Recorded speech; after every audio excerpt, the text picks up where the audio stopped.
来相亲的女人一口气吃了8碗面条，这一幕把男方母子给惊呆了。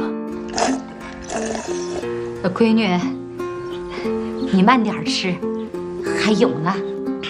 饭量不大。好不容易吃了3分饱，女人才想起今天是来相亲的，于是问出了第一个问题：我和你娘同时掉进了河里，你先救谁？不是，我们这河都干了，这问题不存在吧？先救你，当然先救你了。女人很满意这个回答，于是又提出了第2个问题：锅盖儿，你相中了我没有？啥意见？我相中了，相中了，就看你相中俺锅盖没有了啊！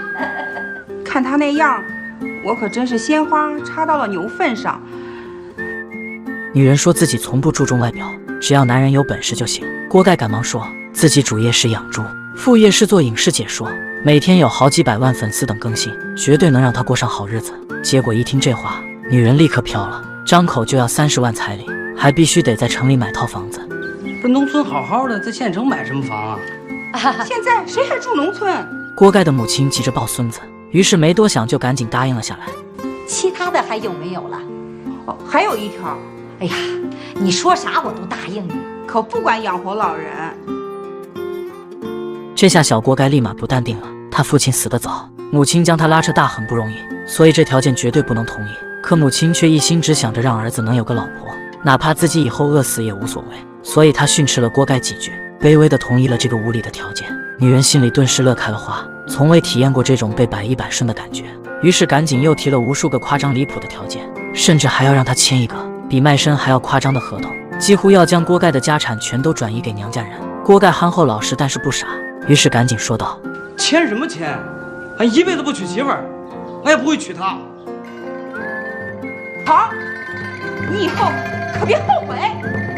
眼看到手的儿媳妇就这么被气跑了，母亲气得对锅盖又打又骂。她的想法和很多农村母亲一样，只要儿子能有个老婆就行，至于老婆样貌如何，性格是好是坏根本不会在意，反正凑合凑合就是一辈子。不想凑合的锅盖快要把母亲逼疯了，甚至去找村里的半仙儿寻求帮助。半仙儿果然有点本事，几天后就给锅盖找了个八字契合的女人相亲。锅盖还没从上次相亲的阴影里走出来，于是赶紧找到好兄弟阿辉陪自己一起去。可刚看到锅盖的第一眼，相亲对象大云就翻了白眼，这种土包子小陀螺根本入不了他的眼。反倒是大云的父亲对锅盖相当满意，他憨厚老实，笑容可爱，身上那淡淡的猪圈味儿更是蕴含着踏实能干的优秀品质，简直是最适合居家过日子的那类男人。关键是人家还挺会来事。爹，给您买的手机。我有手机，你看这300多块钱买的呢。这个3000多呢。正在巴结未来老丈人的锅盖并不知道，大云早已对他的好兄弟光辉一见钟情。他长得白白净净又气质儒雅，就像是古早琼瑶剧里的男主角。偏偏锅盖对此一点都没察觉到，回去后还和好兄弟说这次一定能成。毕竟刚才大云脸上一直带着淡淡的笑意，光辉夸锅盖运气好，毕竟在农村能找到这么水灵的女人不容易。可锅盖根本想不到，此时大云已经找到了半仙儿，说她想嫁给光辉，请半仙帮忙牵个线。半仙也被这一出给逗笑了，但只要有钱赚，他才不在意大云最终嫁给谁。光辉和锅盖年龄相同，此时也没有女朋友，家里还没锅盖家有钱，他母亲当然也很着急，所以听了半仙的来意后立马表示很同意。好在光辉还有一点良知。那你说你愿意不愿意吧？他就不是愿意不愿意的事儿，关键是对不起小锅盖啊。这事儿就不许再相干。不行，我不同意。起身要走的光辉忽然想到，这或许是他这辈子唯一能娶到那么漂亮的老婆的机会。那你们要是觉得行，你们就说说看看呗。老爹立马笑得合不拢嘴，见色忘友到这个地步，果然是他亲儿子。还蒙在鼓里的锅盖3天2头去和老丈人套近乎，这次给老丈人买了个随身听，还贴心的提前下载好了好多戏曲。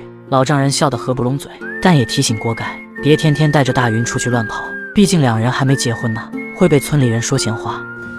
俺这几天一直忙着猪场的事儿，没带大云出去啊。两人全都懵了，如果不是锅盖，那大云这几天为什么一直早出晚归？不过锅盖也没太放在心上，几天后偶然在村里看到了大云，还以为他是来找自己的，于是赶紧冲回家收拾院子，想给大云留给好印象。心里比中了100万大奖还要开心。毕竟人家能主动找来，就说明心里对锅盖很重视。不曾想在他苦苦等待时，大云在光辉家里吃得正开心，锅盖等得心急出来寻找，正巧看到在门口送大云离去的一家人。锅盖并没有多想，还乐呵呵地问大云是不是迷路了。一旁的光辉知道自己对不起好兄弟，根本不敢抬头直视，更没有把这件事说清楚的勇气。小锅盖儿，咱俩人不合适，啥都甭说了，俺已经跟光辉定亲了。光辉，锅盖，对不起。那你自己干啥呀？啥对不起？娘！如此狗血的事居然发生在自己身上，锅盖人生第一次体验到心碎的感觉。他和光辉可是20-30年的交情，竟因为一个刚认识几天的女人彻底破碎了。他心里堵得慌，可连个诉说的人都没有。晚上回家还发现有俩小偷正要翻墙进他家。上不去是吧？来，我帮你。谢谢。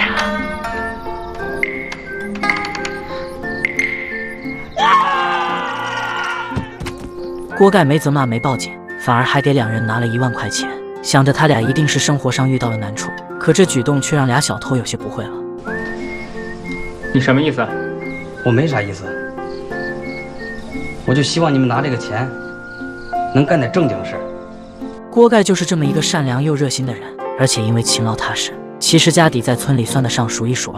可现在是个完全看脸的社会，那些相亲对象往往仅凭长相就否决了他。光辉长得帅，但家里很穷。大云的姑姑一张嘴就要10万彩礼，他们根本出不起这个钱。大云父亲一脸的不乐意，可架不住自己女儿急着嫁给光辉，半仙又巧舌如簧的在一旁劝说，于是彩礼最终谈到了5万，房子车子更是想都别想。这一点比起锅盖可是差远了。眼看着大云家这么好说话，光辉妈妈一下子神气了起来，吃定了大云非他家儿子不嫁，于是就连5万都不想给。俺家孩子又不是娶不上媳妇儿。光辉娘，你要这样说，俺可真不管了。反正俺把话都传到了，中不中，你们说去。中，5万吧。帅小伙马上要娶老婆了，可他却一点都开心不起来，因为全村人都在背后指指点点辱骂他，说他抢好兄弟的老婆不仗义，有的人甚至挑明了嫌弃他。向明哥，明天去哄我。去的还是人家小锅盖那个媳妇儿吧？怎么是小锅盖的媳妇呢？那不是人家小锅盖原来谈的那个吗？你给人家抢了，你什么人？不去啊！很快就到了结婚前一天，可两家差点因为1块布打起来。大云家答应了包办到底，所以各种家具全置办齐全送了过来。可光辉母亲就连几块钱的1块红布都舍不得给柜子里铺。光辉，你看那个时候说清了一包到底的，现在非让咱们家再拿块布。娘，你就找块布铺上呗。不找。光辉本就因为乡亲们的闲言碎语，这几天心里堵得慌。此刻他耐着性子不断劝说母亲去找块布，但母亲说什么也不愿意，仿佛此刻要是低头退让了，以后结了婚就会被亲家欺负一辈子。光辉心态彻底崩了。走吧，走吧，走。这怎么能不摆着呢？明天就要娶媳妇了。我不娶了，我不摆了，我这辈子都不娶了。走，都走。身为新郎的光辉这么一闹，大云家的亲戚彻底不干了，全都端着东西要回娘家。光辉母亲本意并不是要把婚礼搅黄，毕竟彩礼这么便宜的人家，怕是没有第二家了，于是赶紧让光辉去把人找回来。可光辉已经彻底失去了理智，这破婚谁愿意结谁结。晚上大云一家全都憋着火，他们一再退让，换来的却是光辉母亲如此对待。大云父亲本就不喜欢光辉那小子，一看就不是好东西，还是小锅盖憨厚老实。半仙想要用舆论压力逼迫大云家明天照常出嫁，毕竟是办妥了，他还能拿到一笔红包。可大云父亲却说婚礼当然照常办，但大云要嫁的不是光辉，而是锅盖。人家小锅盖还会卷呀。要我说，小锅盖的孩子不赖，我早就相中了，你就是不听。你看，现在怎么办？弄得上不上下不下。焕琛，你去跟小锅盖他们家说说，要他们家没意见，该出嫁就出嫁。得知这一消息时，锅盖母亲瞬间乐开了花。可是不管他怎么说，锅盖就是不乐意娶大云，因为他知道大云心里只有光辉，哪怕强行娶来，日子也过不下去。而且他还怕伤了光辉的心。让光辉知道了，咋说我呀？你管他说3道4干什么？他管你了吗？他撬你的媳妇儿跟你说了吗？这媳妇儿谁娶到家是谁的。你要是不娶，我死给你看。不是这样，我太不够意思了。这样咋不够意思？大婶儿，明天俺家都娶媳妇儿。锅盖母亲大手一挥，半仙赶紧乐呵地跑了出去。第二天婚礼照常举行，锅盖实力雄厚，接亲的队伍无比庞大，方圆好几个村子都跑来参观。老丈人笑得合不拢嘴，这才是他一直中意的乘龙快婿。有人欢喜有人忧，大云在房间里哭成了泪人。这辈子嫁不成光辉，他觉得整个世界都灰暗了。光辉母亲恨不得给自己2巴掌。大云若真的嫁给了小锅盖，以后村里人可如何看他们家光辉？所以硬要把光辉拖起来去抢媳妇。在母亲的软磨硬泡下，光辉最终穿着礼服跪在了大云家院子里。我错了，我给你跪这儿了。今天我给你娶过去，我一定对你好，我一辈子对你好。我今天要是给你娶不回去，我这辈子我都不娶了。光辉心里也是喜欢大云的，所以现在哪怕把脸丢尽了，也要把大云抢回去。他的呼喊声深深鼓舞了大云，于是他梨花带雨地祈求锅盖成全他们。锅盖本来就觉得这门婚事不妥，所以在大云的百般祈求下，他一下子心软同意了，甚至还亲自帮助大云从窗户爬了出去。半仙知道大云已经溜走后，赶紧偷偷告诉了光辉。光辉立马站起来去找大云，这一走，大云偷跑的事也暴露了。锅盖家的亲戚将大云父亲堵在了房间里，要求他给个说法，眼看就要打起来了。大云姑姑赶紧安慰说让他们先回去，等找到了大云，他们亲自将大云送去锅盖家完婚。让锅盖一个人回去，说的轻巧。你说咋办？你现在就是把俺都给杀了，他也没办法呀。大云父亲已经愁得头疼欲裂，这么大个活人若一门心思要跑，他们上哪儿找去？还是半仙主意多。他说反正大云逃婚的事没多少人知道，不如他先假扮新娘和锅盖回去，让村民们别瞎猜，等找到大云再偷偷送去。别无他法的两家人只能这么办。于是半仙就这么风风光光出嫁了。可到了半路上，他却忽然改变了主意。他先是假装车开的不稳往锅盖身上靠，随后又娇羞地揭开了红盖头。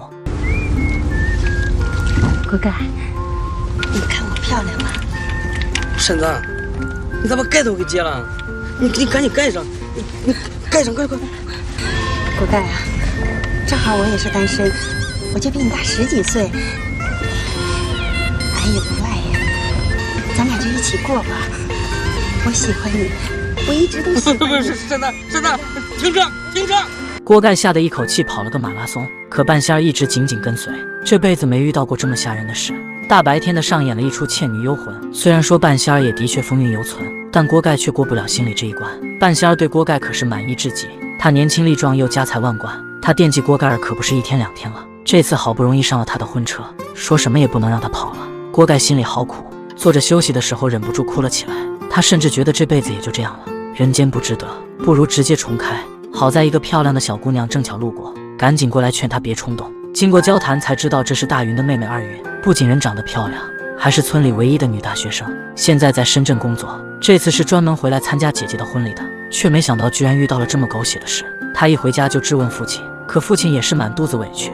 可你姐她是个大活人，你一进门就冲我嚷嚷，那2条腿长在你姐身上，她要跑，我能做了她主吗？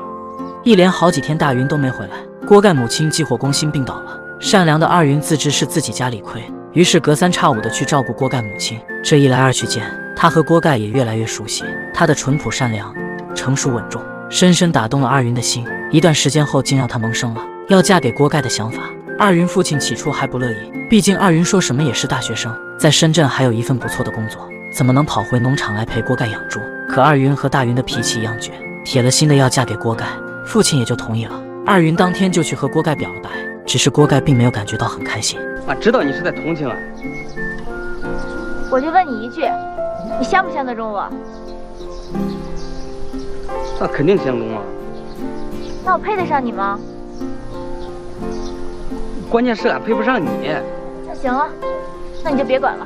一听说女大学生要主动嫁给自己儿子，还是照顾他这么久的二云，锅盖母亲简直要开心死了，恨不得马上就给2人办婚礼。晚上，二云将锅盖带回了家。二云父亲准备了一桌好酒好菜，几杯之后，竟开始称兄道弟。小老弟，你尝尝味儿咋样？爹，听你这话咋没大没小的？小锅盖，咋样？爹这肉好吃。你这吃的是我的肉吗？啊，你吃的是猪肉，啥叫爹的肉好吃？爹，小锅盖一高兴说秃噜嘴了。爹，我敬你一杯。等，咱俩谁是谁的爹？爹，您是爹。喝酒，我也是高兴的。哎，我也是高兴的。两情相悦的爱情走得顺利多了。几天后，两人就举办了婚礼，大家都很佩服锅盖能娶这么好看又有文化的老婆。之前那俩小偷还来参加了婚礼，他们用锅盖给的那1万块钱做了点小买卖。目前小店开得红红火火，是锅盖帮他们彻底改变了命运，这份恩情一辈子都不会忘记。婚礼在热热闹闹的举行，到处充斥着喜庆的气氛。二云和小锅盖在所有人的祝福下，从此过上了没羞没臊的幸福生活，成了村里所有人都羡慕的一对小夫妻。好了，这里是野人电影，喜欢的关个注，谢谢。